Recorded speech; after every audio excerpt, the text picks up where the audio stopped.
আপোনালোকে জানে যে ৰাজ্য চৰকাৰে আপোন ঘৰ নামে চৰকাৰী কৰ্মচাৰীসকলৰ বাবে গৃহ ঋণৰ এখন আঁচনি চলাই আছিলে। কেইদিনমান আগতে আমি কেবিনেটত সিদ্ধান্ত লৈছিলোঁ যে এই গৃহ ঋণৰ সৰ্বোচ্চ যিটো পৰিমাণ সেইটো 15 লাখৰ জাগাত 30 লাখ টকা হ'ব।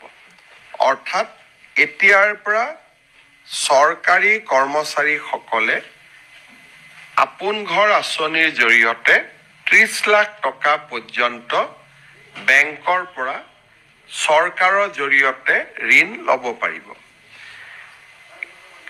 একাংশ কৰ্মচাৰীয়ে আমাক আহি আপত্তি দিছিলে যে আমি আগতে 15 লাখ টকা পালোঁ, কিন্তু নতুনসকলৰ কাৰণে আপোনালোকে 30 লাখ কৰি দিলে, গতিকে আমাকো আৰু 15 লাখ টকা ঋণ লোৱাৰ সুবিধা দিয়ক।